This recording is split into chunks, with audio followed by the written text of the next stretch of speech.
Okay, so last class we talked about matter and its classification. Remember that, right? Okay. So today we are going to see how do we represent matter, various ways of representing matter. So a couple of terms just to be aware of what do we mean by those words when we see them later. So macroscopic, when we say something macroscopic means we can see with our eyes. We don't need the help of a lens or a microscope. Now when we say something at the molecular level, that means a magnification to a level that shows the atom, or you are going to, that view would be something which you cannot see with your eyes, of course, not even with a regular lens or a regular microscope. It's going to be something which you can see only through a very powerful microscope if you have to see the level of atoms. Then symbolic, shorthand using element symbols. As we said, the periodic table has symbols of all the elements, and we will learn how to use the symbols to write equations. So something symbolic means using the element symbols from periodic table. Atom, we discussed that in last class. Atom is the smallest unit of an element which retains its chemical properties, and we usually represent atoms as single spheres. We have seen that also in last class, right? And molecule, remember molecule means two or more atoms joined together. So we will see these terms very often now onwards. So once again, a molecular level presentation of matter. This we have seen this picture before. So regular copper wire which we see with our naked eyes, or the macro level, that's what you will see on the left side, the copper wire. If you look it through a very powerful microscope, you can see the copper atoms, and that will be, this is how the atoms will be represented. So this is the molecular level representation of helium atoms. What is different from last picture? They are separated. The last picture, the copper atoms, if you just want to have a look one more time, look at the representation of copper atoms. They are neatly arranged, right? And there is not much space in between. They are packed as close as possible. You can pack spherical objects. Whereas the helium molecular level picture, the same space, if you look at the space available within that circle, it's the same space, but you see very few atoms. Why is that? Helium is a gas and copper is a solid. Did we talk about the properties of solid, gas and liquid in last class? No. Okay. So keep that in mind, and we are going to develop into that. So now here is another molecular level picture. Does this image represent atoms or molecules? It's molecules, right? Because there are, that each of those picture you can see there are two atoms joined together. So as we said, a molecule is two or more atoms joined together. What do you think? Is this molecules of an element, a compound, or a mixture?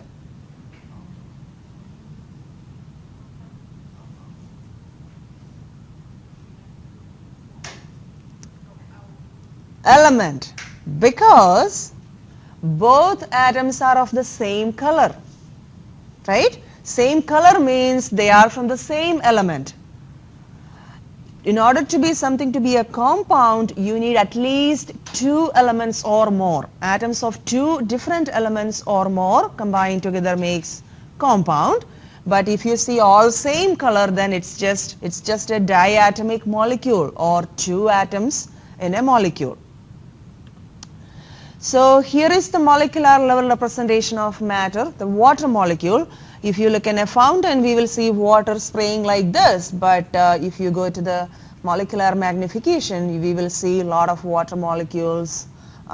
This would be the representation, and usually the red you see in the middle, the bigger one, that's the oxygen atom, and the two hydrogen atoms attached to it. So one water molecule is one oxygen and two hydrogens. We know that, right? And here is various ways to represent water. Of course, this is what we are all most commonly see, like a glass of water. That is water, and then this is the molecular formula of water, H2O. Now this shows how their connectivity is, because if you just write H2O, you might be thinking what, 2 hydrogens together and then 1 oxygen. So this shows how the atoms are connected. So this is hydrogens on either side of oxygen, and this will be called the ball and stick model. When we make molecular models in lab, this is what we use. We use different colors of balls and sticks to connect them. And you will be doing a lab playing with a lot of balls and sticks, okay, making a lot of molecular models. And this shows the spatial arrangement. So that is actually, if you take a 3-dimensional picture of one water molecule, what is the spatial arrangement? That's what this shows. So let's do an activity. Classify each of the following as an element, compound or mixture. Watch carefully. Right now all you have to do is think about what colors each atoms are. Are they of the same color? Are they of the different color? Okay, that's what we are going to look at. So the first one, what do you think? Is this an element or a compound?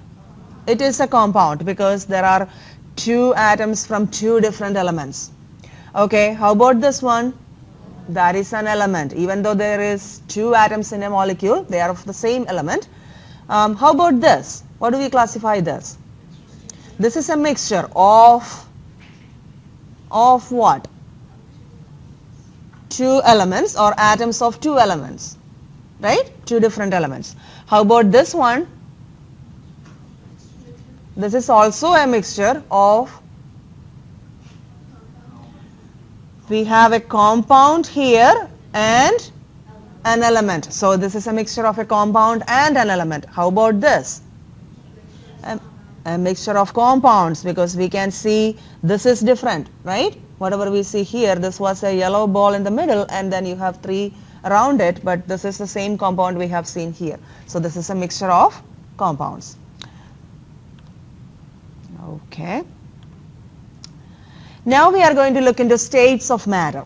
Okay, another way of classifying matter. So, and this is one of the very common way of classifying matter by its physical state. The most commonly used physical states are solid, liquid or gas. So we are going to see what are the macroscopic properties of each, or in other words, what are the properties which we can see through our eyes about solid, liquid or gas, and then how do the atoms and molecules of solid, liquids and gas behave differently. That's what we are going to look at now. So this table 1.2 from your book gives kind of a summary of the characteristics of physical states of matter. So if you look at solids, usually solids have a fixed shape, whereas liquid will take the shape of the container. It doesn't have a fixed shape. We know that if we pour water into a glass, the shape is of the glass. If we pour water into a bottle, it takes the shape of the bottle, right? So liquids would take the shape of its container. It may or may not fill it. It doesn't mean that if you pour a liquid into something, it has to fill the container. Depends upon the amount of liquid you are pouring in. Whereas gases, it takes the shape of the container and fills it. Or in other words, it doesn't matter how much gas you put into a container. The gas molecules or the gas atoms, they are going to just move around and occupy all the space available. Now if you look at the volume, solid has its own volume. Yes, it depends upon what quantity you have. Liquid also has its own volume. That's why it may or may not fill the container based on what volume you are using. But as I said, gas, again, it takes up the entire volume of the container. Doesn't matter how much you put in. Now, when we apply pressure, solids have no volume change because they are already packed as close as possible. So we cannot apply pressure and make it small anymore. Liquids, slight change. Liquid molecules are also closely packed together, but when you apply pressure, probably they can arrange little more better and you can reduce the volume a little bit. For gases, there is huge volume change. You know that when you fill air into the tires, it's just the normal air, but you are pressing it and you can put so much air into the tire, right?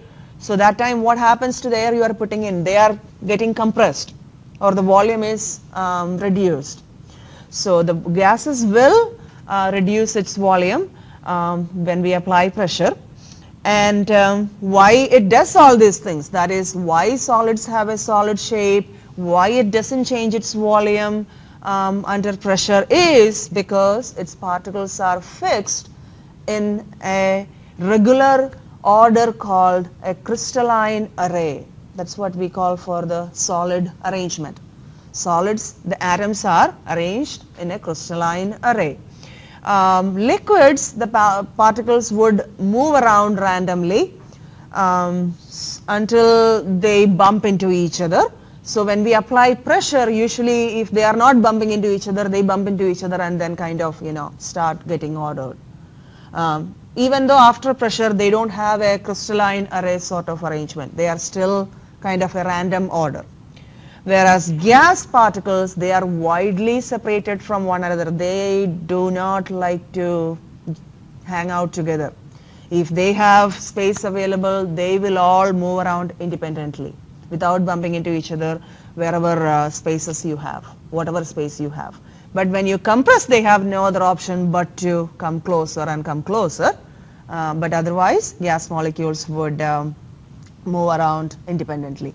That is why when you saw the microscopic level of copper atoms, they were all arranged in a particular order without any space in between, whereas for the same space, helium atoms, no connections whatsoever. So again, if you look at the normal air for a given volume, normal air is usually mostly contains nitrogen and oxygen. So this is normal air which just in the atmosphere, and when you compress that using a manual cycle pump, what happens is for the given volume, see the number of nitrogens and oxygens has increased. That means we are compressing air. We are making the particles to come more close together. Similarly, if you keep let's say a glass of cold water, you will see on a humid day after some time you will start seeing droplets of water on the outside of the glass, right? Condensing. What happens? Water vapor in the humid air. Look at water vapor means it's the gaseous state of water. Molecules are all moving, not sticking to each other, moving freely. But when they condense and make water drops, look at the molecules for the given volume, how many molecules are packed together there. So now we are going to look at the symbols we use in chemistry. The first one is elemental symbols, which is a shorthand version of the element's longer name. You can imagine if all those elements we see on the periodic table, if we write everything in its long name, the periodic table is going to be awfully big, right? That's why we use, and it will become difficult later as you learn more in chemistry, you will realize it's really difficult to write everything in longhand. So we do need this shorthand versions. So the symbols can be 1 or 2 letters and can be derived from the Latin or Greek name. We saw a couple of examples in last class, right? Most of the elements, the name, the symbol would start with the first letter or 2 letters, but there are some elements name originating from its Greek or Latin names. Example, silver. The symbol of silver is Ag, which comes from its Latin name argentum, but silver is silver. That's what we call it. Now, chemical formulas describe the chemical composition of a compound, and we will use the symbols for the elements in that compound. So a chemical formula means it shows the elements in the compound, not only just the elements, what else we can see? How many each of them are there in the compound. For example, H2O, water. 2 hydrogen atoms and 1 oxygen atoms. We are not just writing HO, hydrogen and oxygen. No, we have to specify how many. Another very familiar compound, carbon dioxide gas, CO2. It's 1 carbon and 2 oxygens. So we have to write CO and 2. We will learn all these rules, how we write formulas, how we write names and everything. And also we will use symbols to specify what is the physical state of each compound. So we already said we are going to talk about these 3 physical states only, solid, gas and liquid. And solid, gas and liquid, when it comes to the chemical compounds, most of the time we have to specify another state which is called the aqueous state. What do we mean by aqueous state? Aqueous state means when something is dissolved in water. It comes from aqua for water, we know. Aqua means water, right? So it comes from that Greek name of water. Aqueous means something dissolved in water. So when a compound like sodium chloride, when it is solid table salt, sodium chloride, we would say its formula NaCl, and we will put a small s in parenthesis. Right here in that table you can see. Let me get my pen. And light color would help, huh? So let's say for sodium chloride, if I write the formula of sodium chloride, that will be NaCl. If it is table salt, the solid state, I would put a small s in parenthesis. Whereas the sodium chloride, the table salt dissolved in water, what do? I write NaCl and I will put an AQ in parenthesis. That means sodium chloride is now dissolved in water. See those two, how we have written those two symbols, and they have 2 different meanings. Okay, so here is an example of bromine. If it is bromine solid with an S, if it is pure liquid. Remember, aqueous and liquid state, they are 2 different states in chemistry. Okay, do not think that it looks like a liquid, so this is the liquid state. When we say liquid, it is a pure substance which is in liquid state, like pure water. That is H2O with an L in parenthesis. But when something is dissolved in water, we won't call it a liquid state, but that is aqueous state. Okay, so keep that in mind, the difference between liquid and aqueous state. So here is some example. Yes? Salt water, what would that will be aqueous, NaCl-AQ. When something is dissolved in water, when you see AQ, it is automatically assumed that water is present. You don't have to write the formula of water next to that substance to specify it is dissolved in water, because AQ means nothing else, it is dissolved in water. If something is dissolved in, let's say, ethanol, then you won't put AQ. Okay, because ethanol is not water, it is an alcohol, it's a different substance. So when you see AQ, it means the substance is dissolved only in water. So we don't write H2O once again. So helium is a gas, it naturally exists as a gas. So when we write the symbol for helium is He, and we will put a G in parenthesis. Chlorine, Cl2. Now why both of these substances are gases, helium and chlorine? Why I write helium just an He and Cl I have a 2 next to it? What does that mean? when you're not safe, it's a gas. Well, this G represents that both of them are in gaseous state. I am talking about why He do not have any number written there, but Cl has a number with that, Cl2. Chlorine gas in its natural state always stay like 2 atoms together. We will learn why later, but Start noticing these things. These are two gases. Helium in its natural state, it always exists as one atom. Okay? It's just one atom of helium. But chlorine, they don't like to stay like single atoms. There is a reason behind that, which we will learn later, but they will always stay together. There are 7 gases which stay like that. Yes? Is it because those elements are man-made that they have like two? No. No. Nothing has nothing to do with the man-made or not.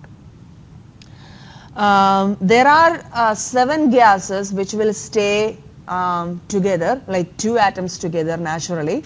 Chlorine is one of them. Oxygen, the gas we breathe, is another one. We will learn those 7 also. But when you see some gases as single, the symbol as just a single element symbol, or some with 2, then keep that in mind. Okay, this particular gas, they will stay 2 atoms together in its natural state. Silver, as we said, the symbol is Ag from its Latin name, and silver in its natural state is solid. And water, pure water, when you take its natural state is liquid. That is why you have the L there. And carbon dioxide, as we know, that is a gas. So we have a G. And methane, the natural gas, the formula is CH4, 1 carbon with 4 hydrogens, and that is also a gas. So now we are going to see physical and chemical changes and properties of matter. What do we mean by, so now we know what do we mean by physical states. So now we are going to see how physical state, what do we mean by physical state changes or chemical changes. Okay, those are 2 different things. We are going to see that. So first of all, a physical property. A physical property is a characteristic that we can observe without changing its chemical composition. For example, color, odor. We don't need to change the chemical composition of a substance to observe its color or to smell it, right? And again, the physical properties can be divided into 2, qualitative and quantitative properties. Quantitative property means, what do we mean by quantitative versus qualitative? It is explained from the word itself. Yes, quantitative means it depends upon the amount of substance present or the quantity of the substance present. Whereas qualitative, it is independent of the quantity.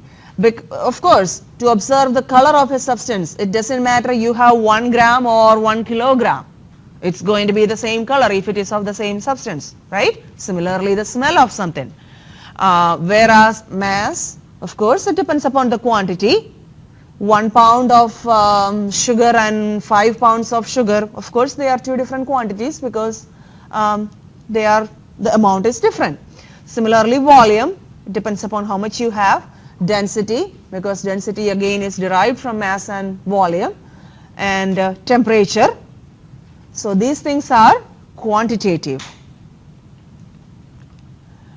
So when we say physical change, it is a process that changes the physical properties of a substance without altering its chemical composition. Say for example, changes in physical state are called physical changes. So we will see an example here. Water changing from solid state to gas. So we know that the solid state of water is ice, and if you give some temperature to it, it's going to melt and it makes water. And if you still keep heating it, ultimately the water will boil and it becomes water vapor, right? So it has changed from solid state to liquid state and to gaseous state. If you take molecules from all these 3 different states and analyze it through a microscope, are we going to see any chemical, the composition changed? Do we see any composition change? No, it doesn't matter whether it is ice molecule or water molecule or water vapor, it is still going to be H2O. The chemical composition of water, 2 hydrogens associated with an oxygen, that's not changing. Okay, so that's what we mean by a physical state change. Yes? The the molecules will separate, it doesn't matter, but each molecules, its composition is not changing. It is still 2 hydrogens with 1 oxygen, right? So this is an example of a physical change. Another evidence of a physical change is an expected change in color. Can I think of something? Something which changes color when it changes from one state to another. Something which, in day-to-day life, that's what I'm trying to think of. I know chemicals which change color from solid to liquid state. But have we seen anything like that, guys? In our day-to-day life, something which just, change color just by melting or freezing? I can't remember anything from regular life. Ink? Paint. Okay, yeah, to an extent, when it is, before it is dried, it has a different color, whereas some paints, when they dry, it can change color, yeah, that's an example from day-to-day life. But there are a lot of chemicals, though, when in liquid state, it has a color, whereas when it becomes solid, it has a different color. Butter, yeah, that's right, yeah. Now when we think of it, there are a lot of things, yeah, otherwise, I was just trying to imagine really a real color contrast kind of thing, but there are a lot of things. So even though the same example, the paint is dried, the chemical composition of the paint is not changed, right? It's just dried. So that was just a physical change, not a chemical change. Now, this is the name of the physical state transitions, and you should know these names and what do each of these names represent, or what is the meaning of these names. Okay? So this is using, let's say, water as an example. We know the solid state of water is ice. And when solid ice will become water, what do we call that process? What do we say usually? You know the name. Ice melted, right? That's what we will say. So when a solid becomes liquid, that process is called melting. And of course, how do we make ice? By freezing water. So when liquid becomes solid, that is called freezing. This is something which we really use a lot in our day-to-day life. So no new words there. How about liquid and gas changes? So when water, when we boil, when we usually say water is evaporated, right? Or that process is called vaporization. When a liquid becomes gas, that is called vaporization, where a gas becoming liquid, like we say water is condensing outside, right? So it's condensation. Again, we know those names also. Probably we haven't seen many processes like this, that is a solid becoming gas without undergoing a liquid state in between. There are substances that does that. Okay, so it's in solid state, and if you give temperature, it's just going to, or if you increase temperature, it's going to go to the gaseous state directly without a liquid state in between. So that process is called sublimation. When a solid becomes gas, it's called sublimation, and the opposite process, that is a gas becoming solid directly, that process is called deposition. Okay, so remember these 6 words and what do they mean? We need to know that.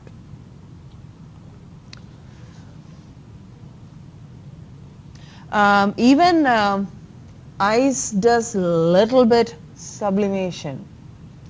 You can imagine in winter months, you have a lot of ice, snow around, and let's say for 2 weeks there was no new snow, okay, and the temperature always stayed below 32 F, below the freezing point.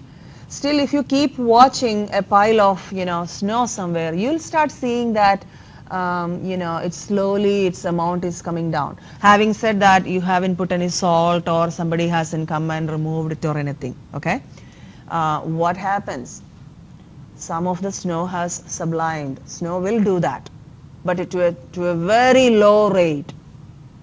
Okay, very, very slow process. I do wish in winter months if it was a faster process, but it doesn't happen that way. But even water does that. But there are some other substances like iodine. Iodine is a solid. If you burn iodine, it directly becomes a vapor. There is no melting of iodine in between.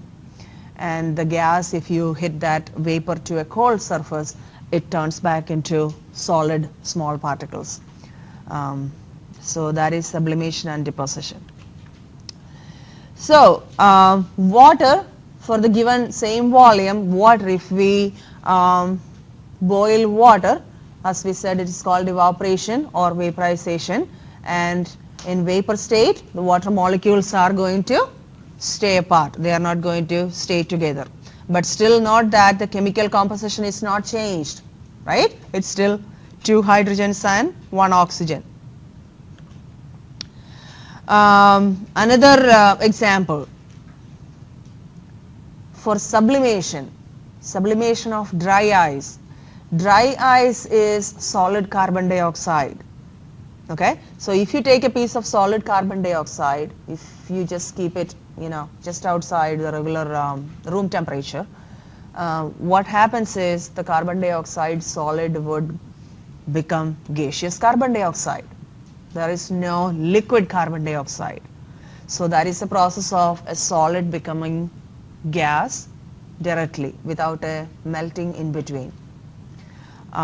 So let's try to imagine. What do you think? This is some solid carbon dioxide. If it is sublimed, how would this picture would look like? What do you expect?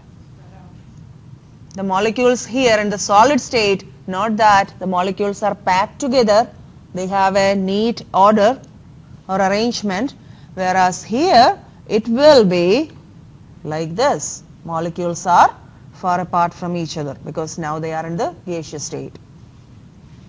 And note that when we write that using symbols, chemical composition is not changed, but the physical state is changed from solid to gas.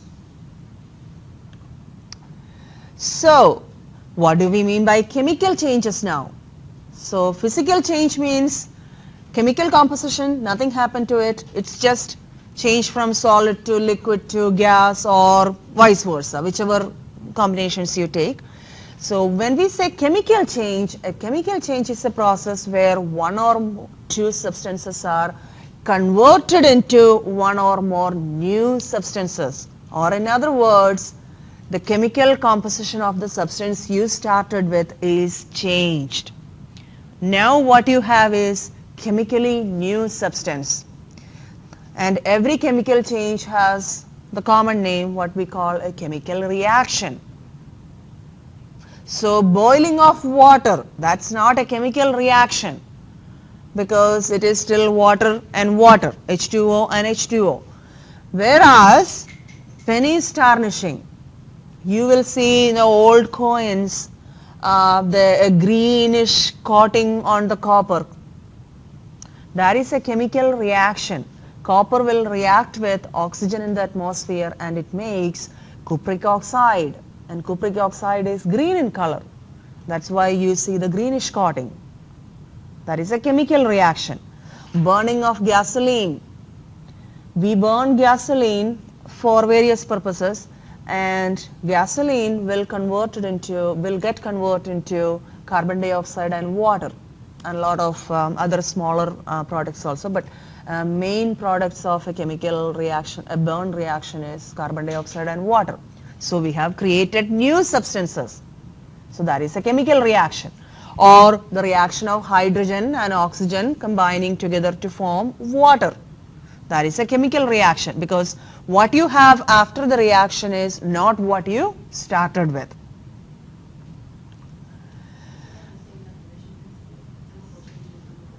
Chemical change and chemical reaction, they are one and the same. Yes, they are one and the same. What about mold? Mold might have little more biological, it's a combination of something growing and there are a lot of new things also. So there is a chemical. The birth of mold, like on bread. Yes, that is a new substance growing there.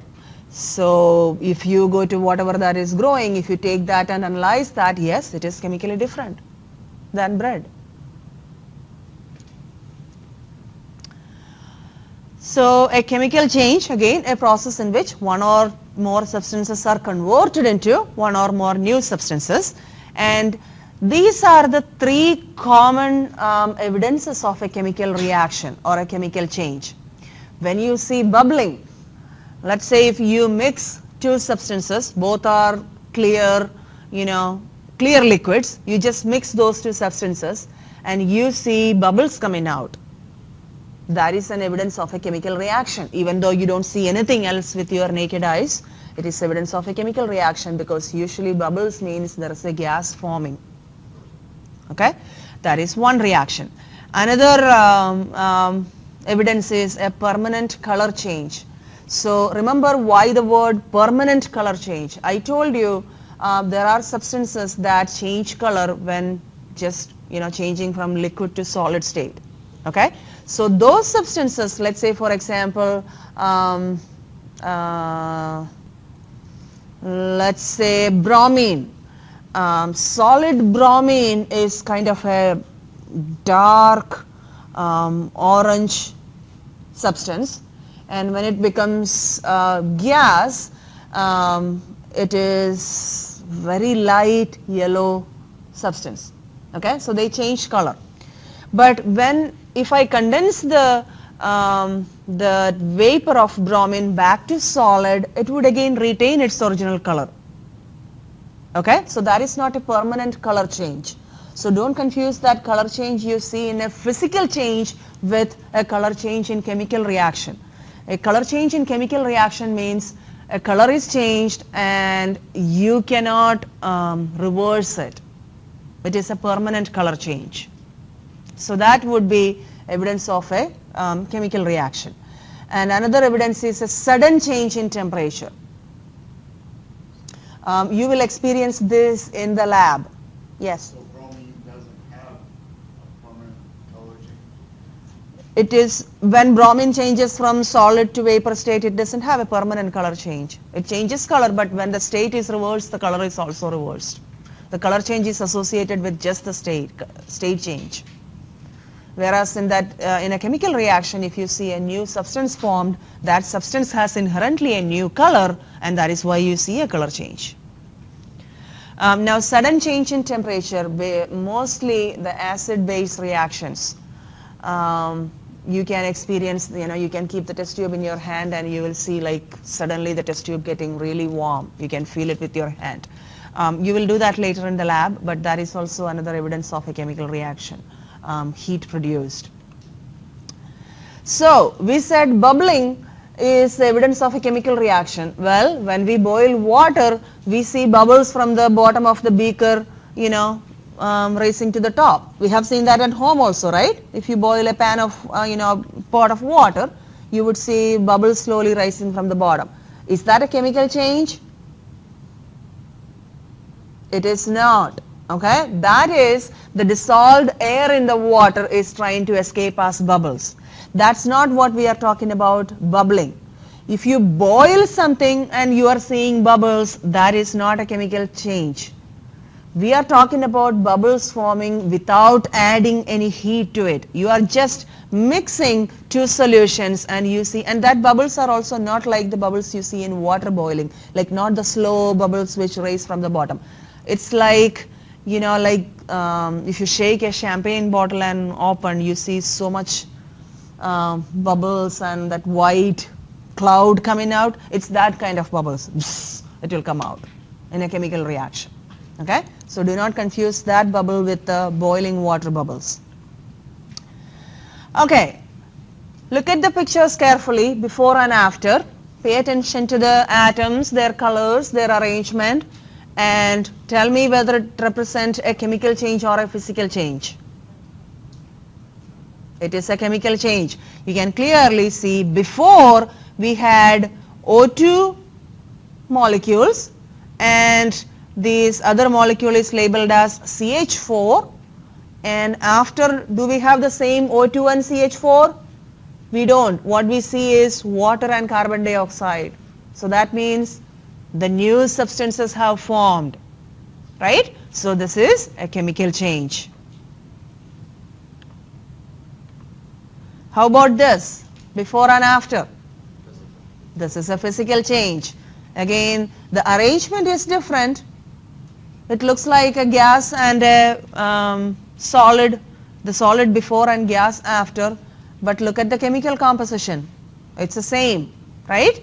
Therefore, that is only a physical change, and that physical change is sublimation. Remember, it is gas to vapor or solid to vapor or solid to gas, which is sublimation. Let's try to classify this was physical or chemical changes. Evaporation of water, physical. Burning of natural gas, burning natural gas. After you burn natural gas, do you get natural gas back? Then it would have been, all the energy problems would have been solved, right? Even after burning, if we have the natural gas back, we don't get it. Natural gas is burned and it's been converted into something else. That means it is a chemical change. It is not a physical change. Melting of a metal, that is a physical change. Converting H2 and O2 to H2O, that is a chemical change. So everyone is clear on what is physical change, what is chemical change? Okay. And of course I had to do a clicker here, and we are not doing it, but still even though it's not registering, let's just go ahead and do the exercise. What do you think? Straining spaghetti from hot water, something which we do at home. What is it? Physical change? It is a physical change. There is, you put spaghetti into the hot water and you remove it from the water. It's still spaghetti. Chemically it is still the starch you put in. It might have cooked, but if you look at the the chemical composition, probably we would say no, nothing has changed, or not new substances have formed. No new substances is there, so we will call it a physical change. Okay, that takes us to the next topic, energy and energy changes. So we started with matter in the beginning of the chapter, and we said matter is anything that can occupy space and it has mass, right? Whereas energy, it does not need a space to occupy and it doesn't have mass. So what do we mean by energy? Energy is the capacity to do work or transfer heat. Heat is the most common form of energy we all see, and energy means capacity to do work. So the two main forms of energy are kinetic energy and potential energy. We will not go in very detail about energy on a physics point of view, but just have a basic awareness. That's all we are going to do here. So kinetic energy is the energy associated with motion, anything that moves. Energy of the movement is kinetic energy, whereas potential energy is the energy possessed by an object because of its position. Say for example, a big stone which is in the bottom of a hill and top of the hill. It has two different potential energy. When it is in the bottom of the hill, it's not doing anything. It's just a big stone, right? Whereas if it is on the top of the hill and let's say on the bottom, in the flat surface, if you want to push that stone, think about how much effort you have to put in, the capacity to make that stone move. Whereas if the stone is on the top of the hill, you want to roll it down, do you have to do the same pushing as in the bottom? You don't have to. right? So the energy of that ball, it is different because of its position. That's what we mean by the potential energy. Now, other energies are forms of either kinetic or potential energy. So these are the two main forms of energy. Whatever other energy we will see, like the electricity or heat produced of a burning reaction, anything, all the other sort of energy, we can either classify that as kinetic or potential. Okay? Now once again, kinetic energy, energy of motion, and kinetic energy of a sample will increase as the temperature is increased. So we know that also. Even in our own body does that. In cold climates, we are kind of don't want to do anything. All you want to do is just stay next to that furnace. I mean, stay next to your heater, right? And when it is warm, you are like, oh, okay, let's do something. Chemicals does the same thing too. Almost all particles does the same thing. When the temperature is lower, their movements becomes really slow. When the temperature is high, the movements becomes really fast. And at a molecular level, it is huge. The difference is very huge. A cold substance versus the same substance in a higher heat, the movement of their particles is very huge. So kinetic energy will vary based on how hot or how cold the substance is. And the potential energy, again, energy possessed by an object because of its position, or it is a stored energy. Here, instead of a stone, we are using, the example of a ball which is raised up in the air versus just lying flat on the ground. Now, chemical substances, very reactive substances, like usually the class of chemical substances called explosives, they have very high potential energy. That's why when they burn, they explode. They release a lot of heat energy.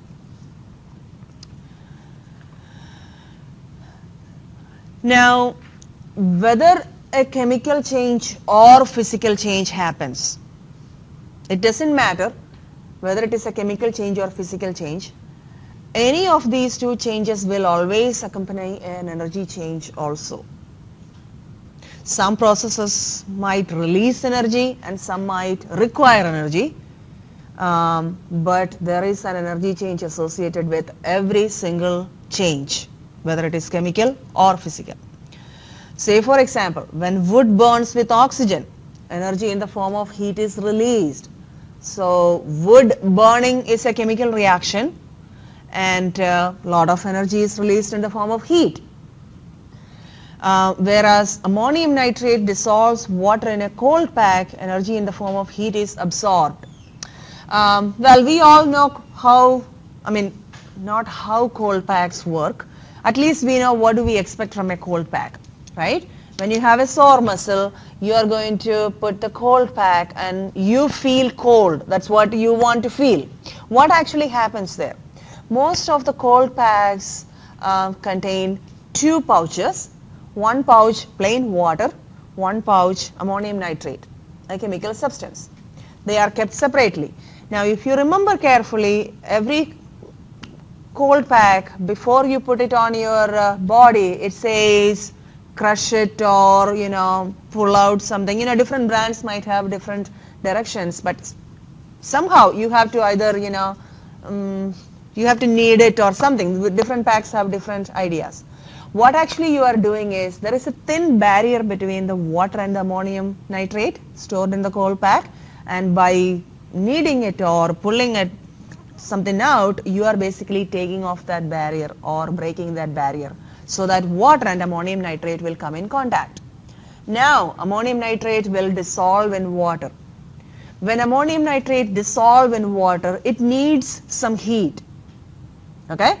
So you are going to put that pack on your body. You are not giving any other heat. So where does the ammonium nitrate absorb heat from? It takes heat from your body. You know that when heat is taken away from your body, you feel cold. That is how the cold packs works. Okay? It's just simple ammonium nitrate dissolving in water. Now once all the ammonium nitrate is dissolved, it doesn't need any more heat from your body. That's why after a while it doesn't work, because it slowly becomes the same as your body temperature or the room temperature, and then that's it. Cold pack is waste now, right? So that is what happens in a cold pack. Similarly, in a hot pack also, there are substances when that dissolve in water, it release heat. Okay, so that's what you do in a hot pack, the opposite stuff. Substances which would dissolve in water and release heat, so you put that on your body, and that released heat, you will feel that heat on your body, and you feel like, okay, I'm getting the heat. So the last topic of this chapter, the scientific inquiry. Scientific method is an approach to asking questions and seeking answers that employs a variety of tools, techniques, and strategies. And the method generally involves 4 steps like observation, hypothesis, laws, and theories. We will see what do we mean by that. Observation means, okay, we have all learned about that theory, this theory, people coming out with theorems, the rules, the Newton's law, this law, that law. How does all these theories and laws have formed? What actually a scientist would do? This is the step.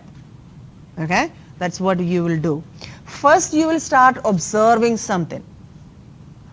When you observe something, you are going to wonder, okay, why it is doing this?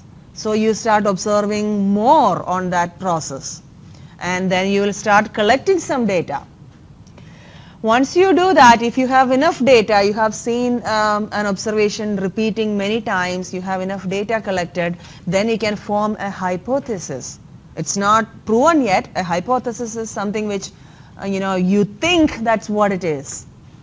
So you are kind of putting forward this for discussion with other people also work in the same area, or other people are also who also thinks in the same matter. So you are going to put a hypothesis, and you have kind of an explanation. This is maybe it's because of this, that kind of a idea. Then if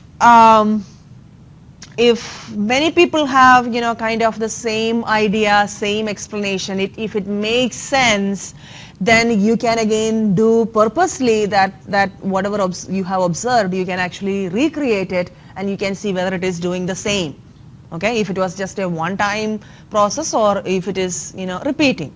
So once you have enough observation, then you can say, okay, we can call it kind of a law. We can say, okay, we have a pretty good idea why it is doing this, and this is what it is.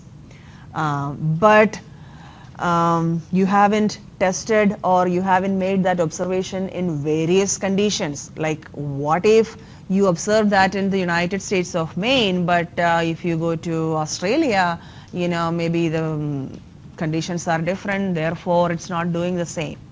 So you have to make the observation in various conditions.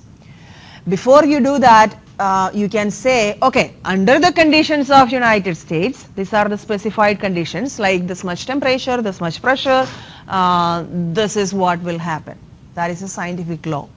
But when it has to be a theory, then you have to go test it all around, all possible conditions, and you should have an explanation. Okay, when the temperature is cold, this is working this, that is because of this. When it is hot, it is acting this way, and that is because of this. When you have all that, that becomes a theory. So this is how usually a scientist makes a theory or a law, or whatever we learn. So once again, this goes kind of a cycle pattern. You start observing something, and then you start collecting data. You purposely do that experiment in order to obtain data. Then you start recognizing patterns or trends, because many people are looking at the same thing, and yes, we have a pattern here, and so you propose something, and then you test it, and then it becomes a theory. Propose a theory, but as I said, once you propose a theory, it's not accepted yet. You have to again go back and check all the possible conditions, and you should come up with explanations. So this is a scientific method which keeps going in that circular pattern. Now that is the end of your chapter 1, but I want to do this unit conversions and some of the basic math skills also in this chapter. As you can see in your textbook, you have that math toolbox at the end of the chapter, because we will need this for the rest of the course of, our semester. You will be doing unit conversions very often. You need some basic math skills, so we are going to have a look at that also. And units, another advantage of doing this is, in chemistry we use SI units, System International, whereas you might be more familiar with the English system of pounds and gallons and ounces and all that, but we don't use that in scientific work. Okay, so we need to know what are those new units we will be working with, how can we do conversions, all that stuff. So the metric system, that's what everywhere else in the world and the scientific world uses, but somehow we still have the English system.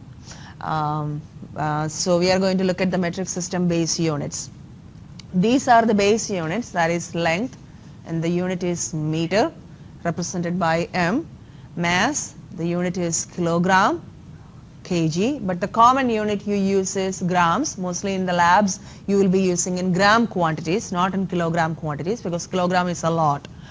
Then time, the unit is seconds, and temperature, the SI unit is Kelvin, represented by K, but we will very often use degrees Celsius also, not Fahrenheit. Fahrenheit is not used scientific work at all.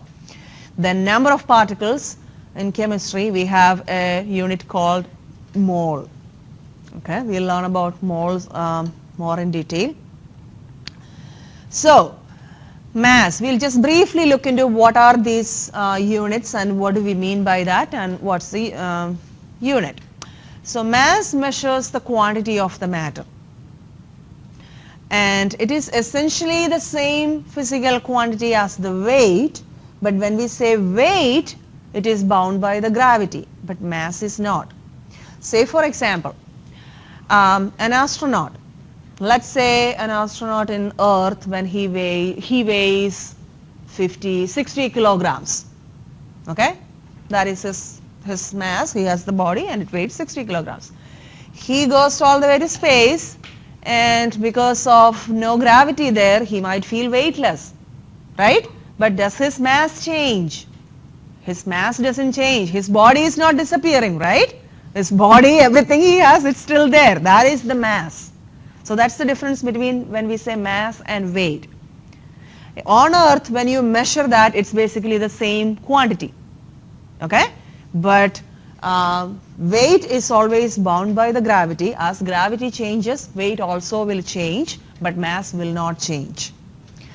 Now, we usually take the mass of substances in chemistry lab using an analytical balance, and the common unit we use for measuring mass is grams, represented by G.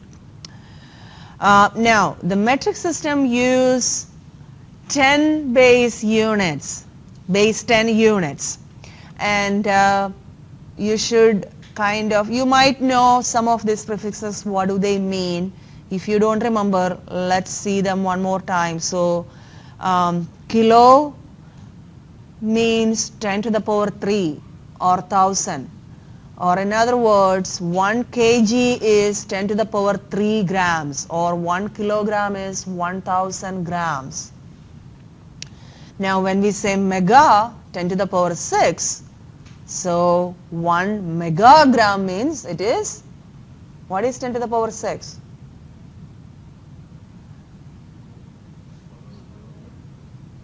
100,000 is not 1 million. 1 million is 10 to the power 6. Okay, but of course we are not going to do that. 1 million grams, we are not going to use that word. Okay, I'm just telling you because that is 10 to the power 6 means I just wanted you guys to imagine what is that quantity. Okay, so 10 to the power 6 is 1 million, and we call it only megagram. So giga means 10 to the power 9. I'm not going there. It becomes now really unimaginable. If you go below, that is for smaller quantities, centi, milli, milligram, that is the most commonly used quantity you will be using in the lab probably, milligrams, okay, or sometimes grams. Then micro, nano, pico, so note that they are all based on 10. And conversions, isn't that the same? Is something changed? Let me just check. Okay, so this was mass measurement, so everything is in grams, and I guess here it is just the length, so everything is in meters. So just that M and G has changed, but this stays the same. Okay, so let's do some of these activities. That is, if we have to convert between grams, milligrams, or something which we usually use in day-to-day life, like ounces or pounds and things like that, to metric system. What do we do? So convert 12 grams to milligrams. That's our question. Okay. So when we do a conversion, you need to be aware of, if it is not given in the question, you need to be aware of the conversion factor, something called a conversion factor. A conversion factor will tell you a mathematical relationship between two different units. Okay, so here you are looking at two different units, grams and milligrams. So you need a conversion factor between grams and milligrams. So you have to know this, or you can get it from the book.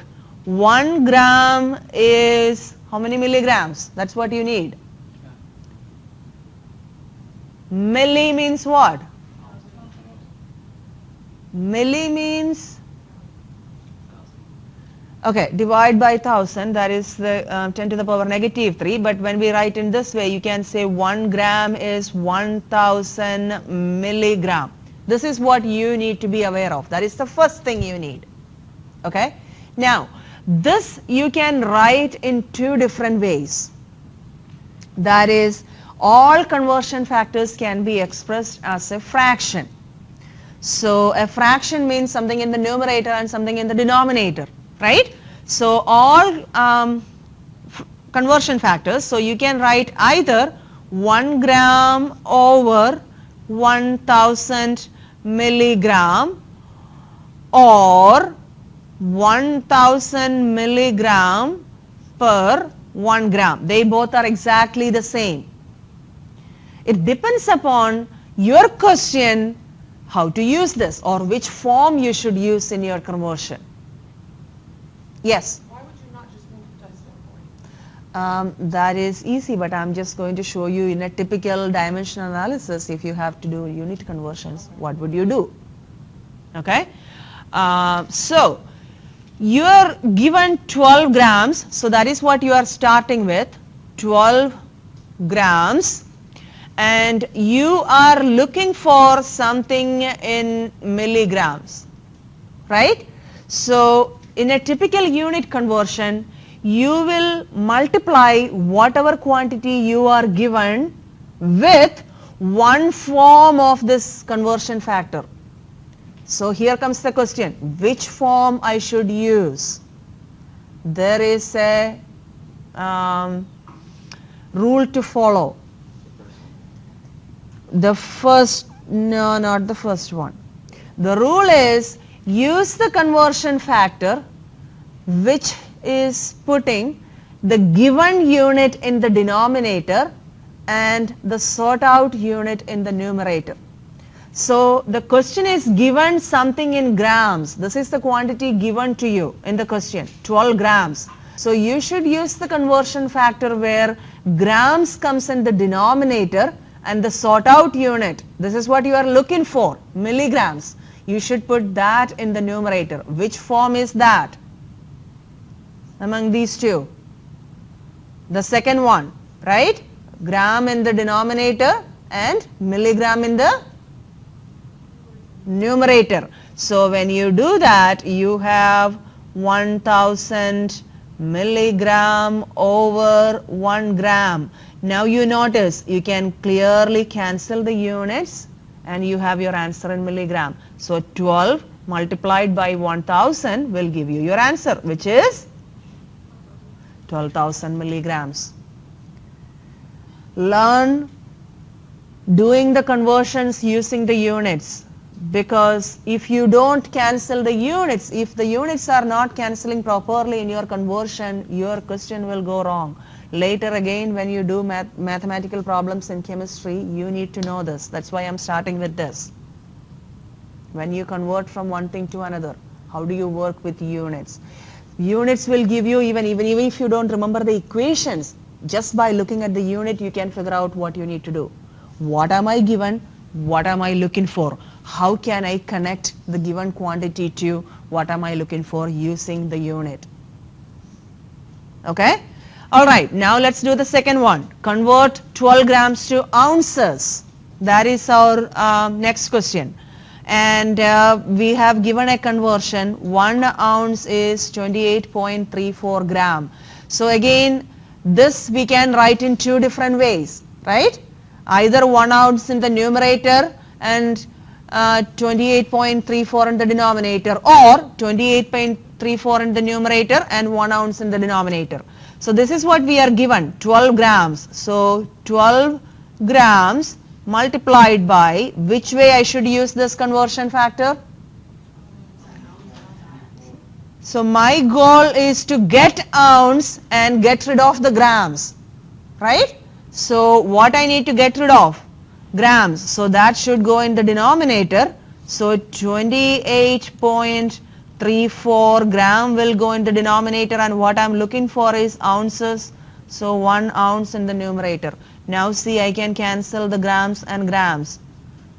So 12 divided by 28.34 will give you the answer. This is the advantage of working with the units. So 12 divided by 28.34, you have your calculators. What is our answer?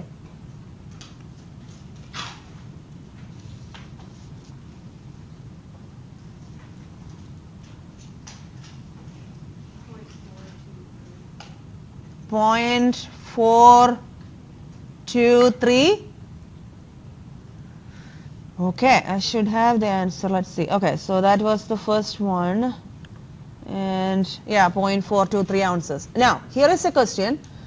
Why is this number not given as 0.42 or 0.4234? Significant figures must match those of the starting numbers. But what are significant figures? Keep that in mind. We are going to learn about significant figures also. Okay?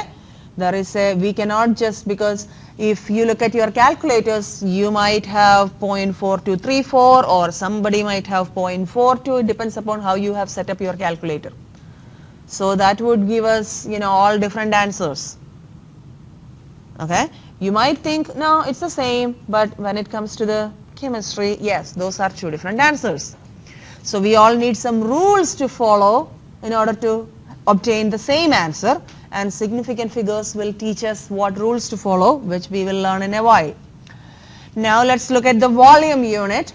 So volume, by definition, volume is the amount of space a substance occupies. And volume usually can be calculated by measuring the sides of a cube or a rectangle and then multiplying them. That is volume V is equal to LWH. That is one of the very common formulas. So volume is length multiplied by width multiplied by height. But that works only for geometrical shapes like cubes or rectangle, where the length, width and volume is like a fixed quantity, measurable quantity. Like when it comes to a fancy shaped bottle, measuring the length, height, all that stuff becomes really difficult. So we may have to pour the contents of the bottle into a measuring device, and we may have to see what is the volume. In the lab, you will be using a lot of measuring devices, mostly graduated cylinders, the one which is showing right in the middle. Okay, as you can see, it is labeled with what each line represent, what is the volume, usually in milliliters. So you will be using this a lot. Now the common units of volume we use in chemistry are centimeter cubed or milliliters. remember this. This is a very important thing to remember. 1 centimeter cube is exactly the same as 1 milliliter. Later in the lab or in some questions, it will be given in milliliters, but you may have to remember 1 milliliter is 1 centimeter cube, because the question might be asking the answer in centimeter cube. So you shouldn't wonder when you do the conversion, how am I going to convert this, because I don't know anything between centimeter cube and milliliter. Remember this. This is an important conversion which is usually won't be given in the question. You should know this. Okay? 1 milliliter is exactly the same as 1 centimeter cube. So volume, as I said, if it is a cube like a geometric shape, then we can easily measure it by length times width times its height. So let's say here is a cube. Cube means all 3 sides are the same, right? And one side is given as 2 centimeters. So how do we calculate the volume of this cube? What do we need to do? We need to just multiply 2 centimeter times 2 centimeter times 2 centimeter. What do we get? 8 centimeters cubed. Do not omit the units when you do calculations, okay? Especially when you square something or take the third power, please do remember the unit that applies to the units also. So the volume would be 8 centimeter cubed. I think we should stop here because, yes, because I need to take your attendance. It's 9:20, right? So let's stop right here and I will take your attendance.